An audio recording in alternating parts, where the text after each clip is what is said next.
जमलेल्या माझ्या तमाम मराठी बांधवांनो, भगिनींनो आणि मातांनो,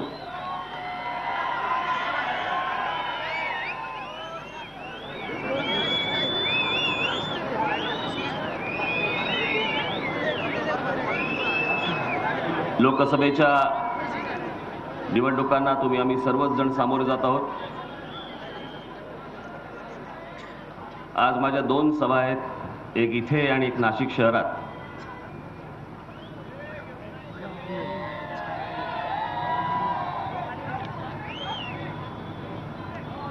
आचारसंहिता असल्यामुळे तुम्हाला ते 10च्या आत सगळं बोंबलून सगळं थांबवायला लागतं. म्हणून मी आता वसंत गीते आणि आमच्या डिकले साहेबांना सांगितलं, म्हटलं तुम्ही पुढे वा, तिकडेची सभा सुरू करा, मी येतो तोपर्यंत तिकडे. खरं तर कुठे या उन्हाळ्याच्या दिवसामध्ये निवडणुका ठेवतात मला कळत नाही. तुझं फिरवणं बंद कर रे.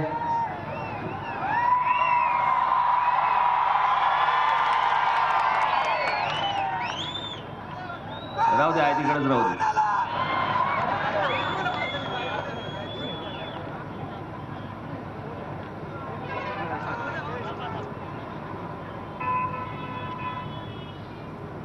खरं तर दिवसभरामध्ये 4-4, 5-5 सभा घेता येतील, पण उन्हाळा इतका आहे की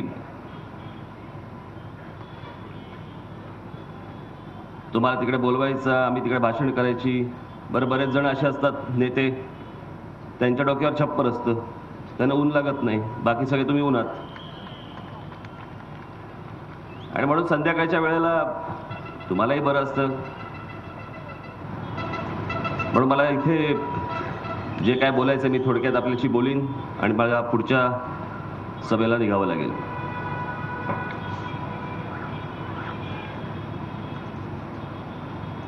ही लोकसभेची निवडणूक आपण लढवतोय. का लढवतोय, कशासाठी लढवतोय, बाकीचेही लढवतातच आहेत.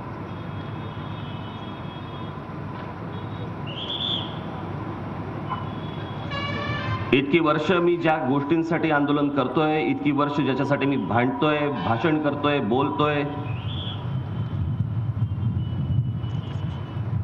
मागच्या आंदोलनामध्ये अनेक आपल्यापैकी अनेकांना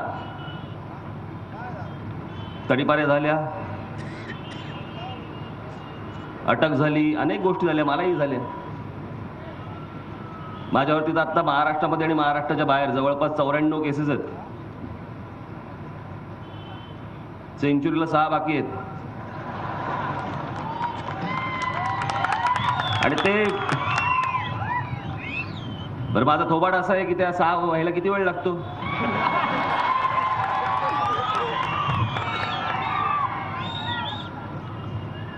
केसेस करून घेण्यासाठी बोलत नाही, पण आपल्या देशामध्ये खरं बोललं की तुम्हाला कोर्टात खेचतात.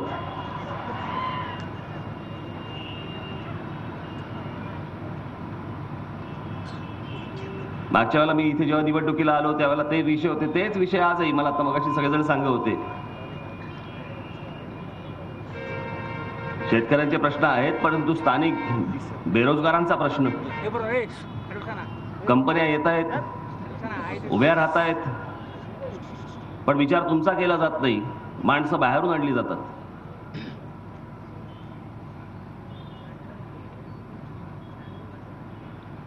याचं एकमेव कारण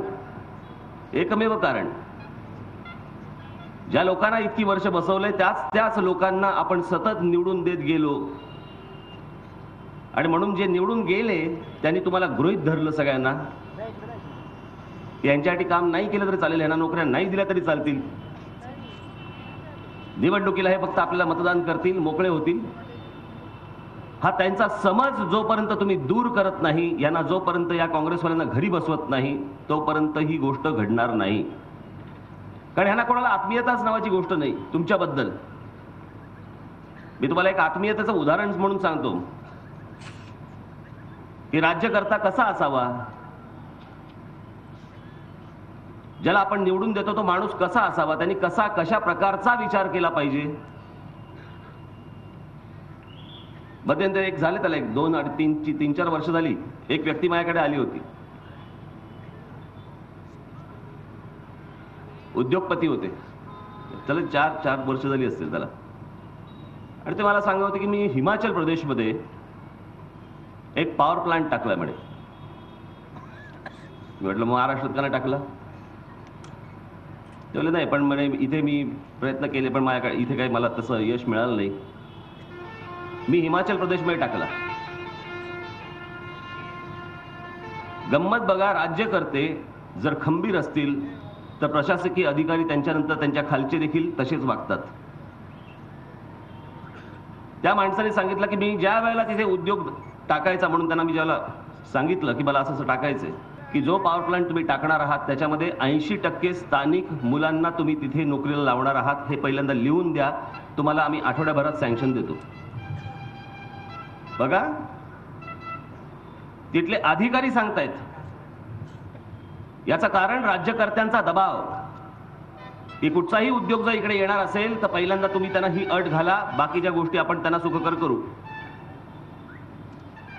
त्या माणसाने मला सांगितलं, माझ्याकडनं लिहून घेतलं की 80% आम्ही मुलांना, तिथल्या स्थानिक मुलांना आम्ही रोजगार देऊ. जोपर्यंत तो प्रकल्प घडत उभा राहिला, जेव्हा उभा राहिला त्या दिवशी त्यांनी 100% स्थानिक भूमिपुत्रांना त्याच प्रोजेक्टमध्ये काम दिलं. 100% करतात आमचे लोक, करतात आमचे राज्यकर्ते. लिहून घेतात कधी कोणाकडनं? कारण इच्छाच मेलेल्या आहेत. वर्षानुवर्ष या लोकांना निवडून यायची सवय लागलेली आहे, त्याच्यामुळे तुम्हाला गृहीत धरतात ते. आज एवढी मोठी गारपीट झाली आज महाराष्ट्रामध्ये, काय लाजिरवाणी गोष्ट होती. मी जाऊन आलो तिकडे. माझ्या 1 का 2 दिवस अगोदर तिकडे शरद पवार साहेब गेले आणि ते पृथ्वीराज चव्हाण. काय केलं असेल या लोकांनी? म्हणजे मला ना तिथले पत्रकार, मला ज्यावेळेला आम्ही कुठेतरी मध्ये मी एकदा चहा प्यायला थांबलो, इथे माझे शेतकरी बांधव आले असतील, ऐका हे काय कशा प्रकारचे राज्यकर्ते आहेत. मी जरा चहा प्यायला तिकडे जरा थांबलो, मग सगळे पत्रकार आले. म्हटलं बसा चहा घेऊ.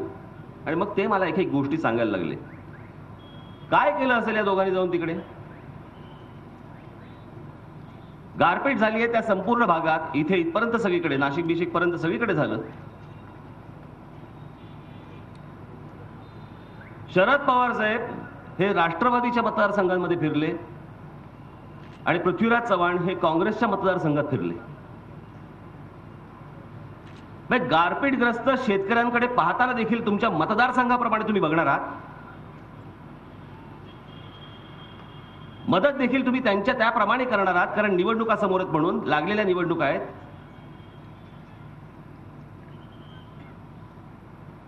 मी जो नरेंद्र मोदींना जो पाठिंबा दिला की माझे खासदार निवडून येणार, 100% माझे खासदार निवडून येणार आणि नरेंद्र मोदींना पाठिंबा देणार पंतप्रधान म्हणून, उगाच नाही दिला. अनेकांना वाटलं त्याच्यामध्ये राजकारण आहे. 2010 साली मी गुजरातमध्ये गेलो होतो. 2010 साली 12 दिवस मी त्या गुजरातचा अख्खा दौरा केला. 2010 साली मी ज्या दिवशी निघणार होतो गुजरातमधनं मुंबईला येणार होतो, त्या दिवशीच्या पत्रकार परिषद मी जी घेतली होती 2010 ला, त्यावेळेला राजकारणाच्या पटलावरती देशाच्या पंतप्रधान म्हणून नरेंद्र मोदी हे नाव पण नव्हतं. भारतीय जनता पक्षाच्या राजकीय पटलावरती देखील नरेंद्र मोदी हे नाव देखील नव्हतं, चर्चा देखील नव्हती. 2010 साली मी जी पत्रकार परिषद तिकडे घेतली त्याच्यामध्ये काही मला जे प्रश्न विचारले त्या प्रश्नांना मी उत्तर देताना त्यांना सांगितलं तेव्हा की भविष्यात या देशाचे पंतप्रधान म्हणून नरेंद्र मोदी झाले पाहिजेत. हे मी 2010 ला सांगितलंय, आता नाही सांगितलंय.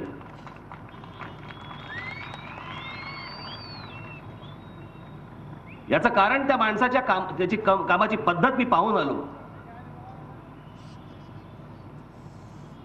मी त्या 12 दिवसाच्या प्रवासामध्ये मी एकदा कच्छला गेलो होतो. कच्छ रण म्हणतो आपण त्याला.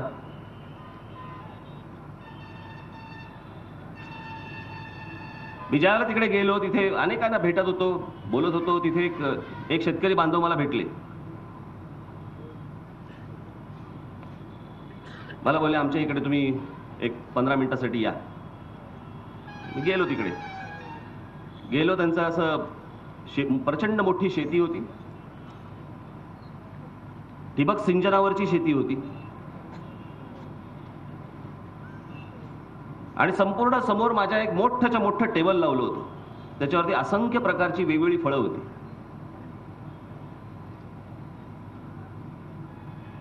मी फळं बघत होतो. बघता बघता त्यांनी मला सांगितलं, म्हटलं कुठून आणलीत? ते बोलले आमच्या शेतातली आहेत. ते बोलले इथे एवढी, म्हटलं एवढ्या प्रकारची फळं येतात इथे? ते बोलले हो. नर्मदेचं पाणी नरेंद्र मोदींनी तिथे कच्छमध्ये वळवलं. काही शेकडो किलोमीटरचा तिथे कालवा बांधलाय. आपण जाऊन बघा. इथे माझे मित्र समोर आलेले आहेत. कृपा करा आणि तुम्ही त्या गुगल अर्थ नावाचं जे आपल्याकडे आपण बघतो ना गुगल अर्थ, त्या गुगल अर्थवरती जा आणि त्या नर्मदेपासून तो कॅनॉल कुठपर्यंत काढलाय तो एवढा फक्त बघा. ज्या कच्छमध्ये जिकडे काही पिकायचं नाही, आज तिकडे फळं, तिकडे भाज्या, सगळ्या गोष्टी आज पिकल्या जात आहेत. पाणी मिळालं, शेतकऱ्यांना तिकडे पाणी मिळालं. आता ते संपूर्ण त्या कालव्यावरती ती सोलारची पॅनल लावतात ना, ते संपूर्ण त्या कालव्यांवरती सोलारची पॅनल लावतात. म्हणजे विचार करा, एक माणूस कसा विचार करू शकतो आपल्या प्रांताचा, आपल्या भागाचा, आपल्या लोकांचा, की मी शेवटपर्यंत पाणी पोचवीन आणि सोलार पॅनल लावलेली आहेत, त्याच्यातनं मी शेवटपर्यंत वीज पोचवीन शेतकऱ्यांना, असा विचार करणार माणूस. एकदा मी इथेच हर्सुलला गेलो होतो. काही एक मला असं वाटतं तेव्हा झाली असतील किती 5 वर्ष झाली त्याला.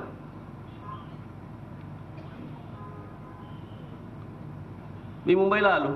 मुंबईला आल्यावरती माझे एक मित्र होते, त्यांना मी सांगितलं, म्हटलं आता मी हर्सुलला जाऊन आलो. ते बोलले अहो मी आता गेल्या आठवड्यात गेलो होतो तिथे.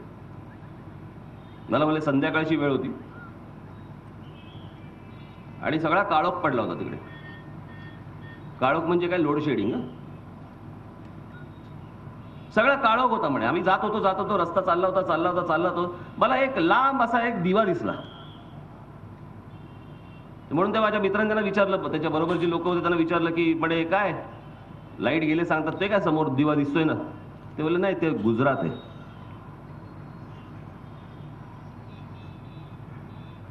आज जिथे ते गेले होते ते जर महाराष्ट्रासाठी तिकडचं जर समजा गाव असेल, तर जिकडे दिवा दिसत होता ते देखील गुजरातचं तिकडचं शेवटचंच गाव होतं.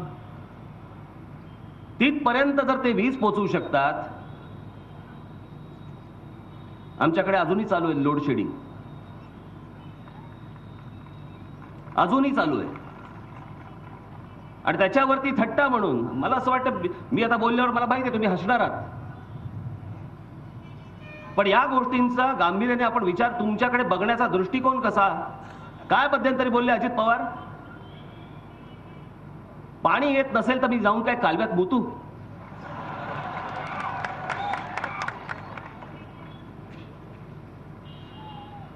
ह्याने भरेल तरी का ह्याच्याने?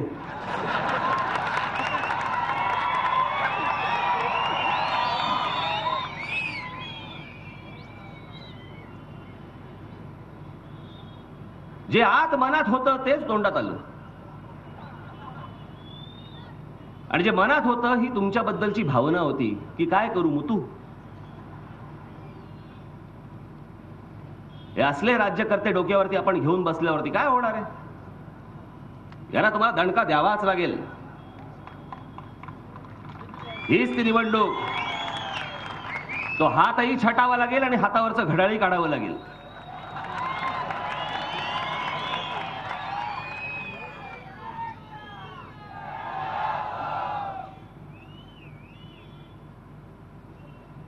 कालच मी माझ्या एका सभेमध्ये बोललोय, गुलामगिरी भिनली आमच्यात. पूर्वीपासून जी चालू आहे, पहिली मोगलांची गुलामगिरी, मग ब्रिटिशांची गुलामगिरी आणि आता ही काँग्रेसवाल्यांची गुलामगिरी. एक तर खासदार मी होणार, नाही तर माझा पुतण्या होणार, आमदार माझा मुलगा होणार, मंत्री मीच होणार, सगळं ह्यांच्याच घरात पाहिजे आणि बाकीच्यांनी काय फक्त राबायचं. सगळ्या गोष्टी ह्यांच्या घरात पाहिजेत, सगळ्या गोष्टी. काल मी त्या नवी मुंबईमध्ये गेलो होतो. ते आहे का रे मग कात्रण आहे का कालचं? गाडीमध्ये असेल बघ.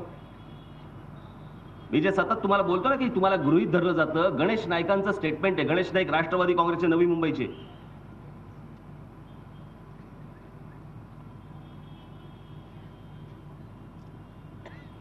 काय बोलले असतील? आत्ता एक काहीतरी दोन महिन्यापूर्वीची गोष्ट असेल.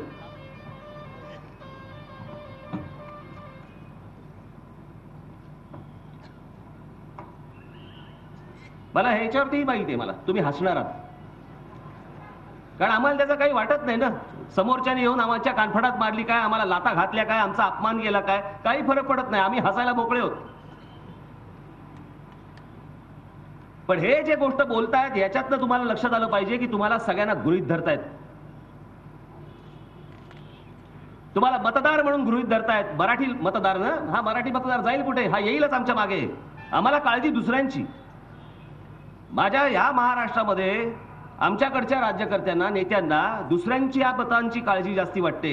हे इथे गणेश नाईकांचं 11 फेब्रुवारी 2014चं आहे. 11 फेब्रुवारीचं हे त्यांचं भाषण आहे. भैयाच आपला मतदार. त्यांना तिथे आलेले, परप्रांतातनं आलेले भैये हे त्यांना मतदार वाटतायत आणि त्यांचं म्हणणं आहे की मराठी लोक, मराठी जनता, मराठी मतदार येईलच.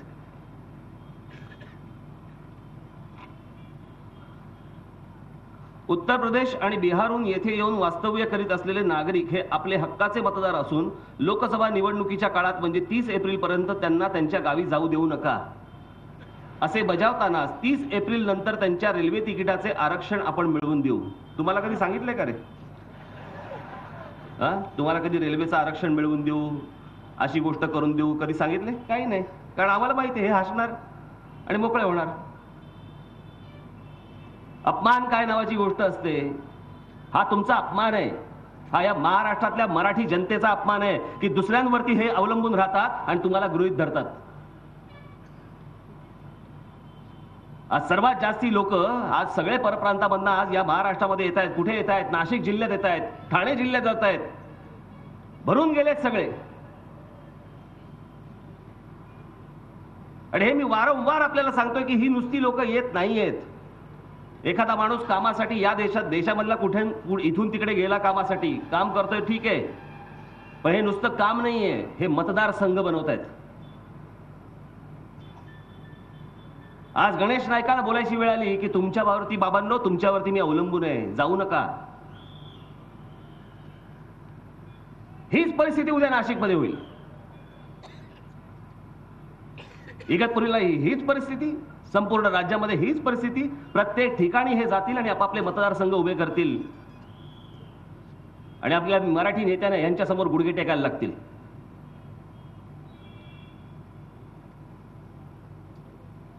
मी मागे बोललो तर तो कोण अबू आझमी 2 मतदारसंघातनं महाराष्ट्रात निवडून येतो. 2 मतदारसंघातनं महाराष्ट्रातला कोणी माणूस याला मतदान करणार नाही. याला मतदान करतंय कोण? या लोकांना मतदान कोण करतंय? ही जी माणसं आणली आहेत बाहेरून, जी वसवली गेली आहेत, ते हे सगळे यांचे मतदार.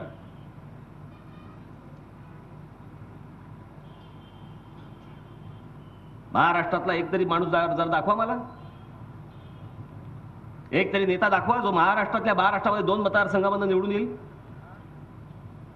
हे कसे निवडून येतात? कारण हे आमची स्वतःची यांची ताकद ही वाढवतायत आणि आम्हाला माहितीच नाही. आम्ही दिवसभर आमच्याच धुनकीत.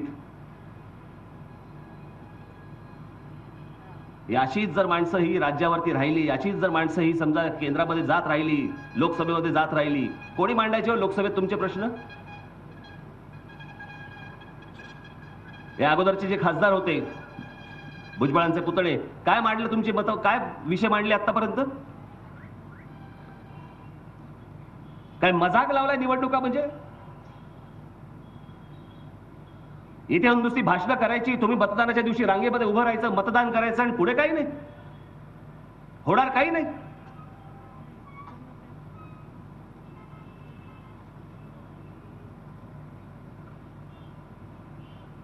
आमच्या डॉक्टर पवारांची मी खात्री देतो तुम्हाला, जे तुमचे विषय असतील ते तिथे लोकसभेमध्ये मांडले जातील.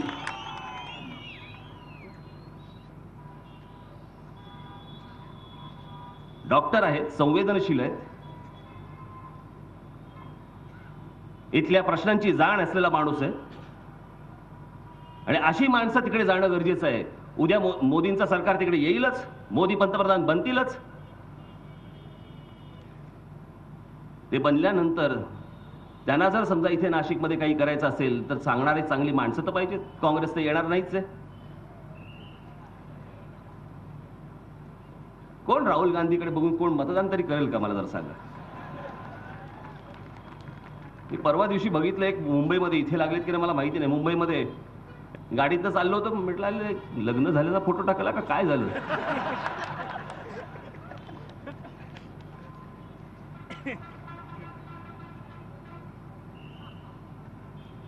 मध्यंतरी त्याची मुलाखत बघितली असेल आपण तुम्ही टेलिव्हिजनवरती. काय बोलतोय, काय होणार आहे, या लोकांच्या हातात द्यायचा देश.